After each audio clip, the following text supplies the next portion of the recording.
पिता और पुत्र पवित्र आत्मा के नाम पर आमीन। आज के वचन संत लूकास का सुसमाचार अध्याय 16 पद संख्या 19 से लेकर 31 तक लिए गए हैं। और आज के वचनों में हम धनी व्यक्ति और लाजर की कहानी सुनते हैं। धनी व्यक्ति ने अपने जीवन में इस संसारिक चीजों का पूरा फायदा का लाभ उठाया था।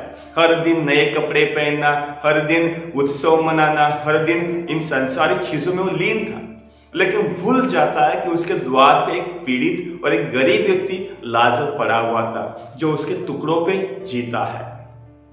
क्रिस्त में मेरे प्यारे भाई और बहनों, इस धनी व्यक्ति का एक ही पाप था जिसने उसको नजरअंदाज किया था। उसने लाजर की तरफ ध्यान नहीं दिया था।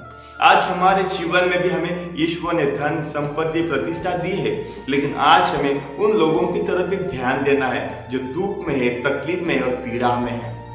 क्रिस्त में मेरे प्यारे भाई और बहनों, प्रभु यीशु का वचन कहता है, संत मत्ती का सुसमाचार अध्याय 25 पद संख्या 40 में हम लोग सुनते हैं, अगर आपने किसी ने भी ये छोटे से छोटे भाई के लिए भी कुछ किया है, वो मेरे लिए किया है। जो कोई भूखा था उसको खाना खिलाया, जो कोई प्यासा था उसको पानी पिलाया, जो कोई नंगा था उसको कपड़े पहनाए, जो बीमार था जिसको आपने मिलने के लिए गए, वो सब मेरे लिए किया, प्रभु यीशु कहते हैं।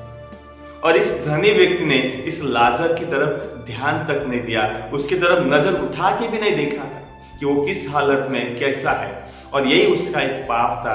क्रिस्त में मेरे प्यारे भाई और बहनों, हम किस तरह से ये जीवन जीते, उसका हिसाब किताब हमें ईश्वर को देना है। लाजर गरीब था, दुख में था, पीड़ा में था, तो भी उसने ईश्वर पे भरोसा किया। वो गरीब था इसलिए उसे स्वर्ग में नहीं लिया गया था, लेकिन उसने इस दुख तकलीफ में भी ईश्वर पे भरोसा किया, विश्वास किया, और इसीलिए वो अब्राहम के गोद में विश्राम करते हुए आज के सुसमाचार में हम सुनते हैं।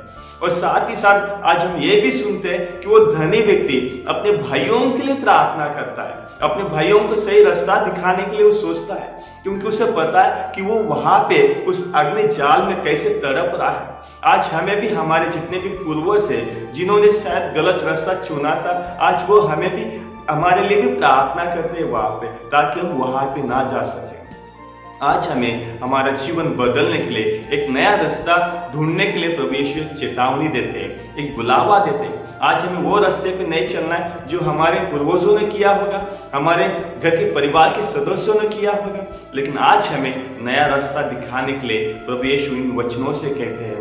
तो चलिए आज के वचनों के लिए हम यीशु को धन्यवाद देते हैं। क्रिस्त में मेरे प्यारे भाई और बहनों, हमारे पास धन, संपत्ति, प्रतिष्ठा, वो हमें अनंत जीवन का अनुभव नहीं देने वाले। एक धनी व्यक्ति जिसको हम सुनते हैं संत लूकास का सुसमाचार अध्याय 19 में, जो प्रभु यीशु के पास आकर कहता है, प्रभु जी मुझे अनंत जीवन पाने के लिए क्या करना चाहिए। उसके पास धन थी, संपत्ति, प्रतिष्ठा, सब कुछ था। उसने 10 आज्ञाओं का पालन भी किया था, लेकिन उसने ईश्वर के अनुभव को नहीं किया था। और अगर ईश्वर का अनुभव करना है तो आज हमें एक दूसरों का ख्याल रखना है, एक दूसरों की तरफ ध्यान देना है, नजरअंदाज नहीं करना है, विशेषकर जो दुख में है, तकलीफ में, पीड़ा में। तो चलिए आज के वचनों के लिए हम ईश्वर को धन्यवाद देते हैं। कलीसिया ने हमें इस 40 में उन गरीबों को, उन दुख, तकलीफ, पीड़ा में जो है उनकी तरफ ध्यान देने के लिए एक मौका दिया है। दान धर्म करके, प्रार्थना, उपवास करते हुए आज हमें प्रभु यीशु के पास आना है। तो चलिए आज के वचनों के लिए धन्यवाद देते, ईश्वर की स्तुति और महिमा करते हैं। पिता, पुत्र, पवित्र आत्मा की बड़ाई होवे, जैसे वो आदि में के अनंत काल तक सदा रहेगी। आमीन।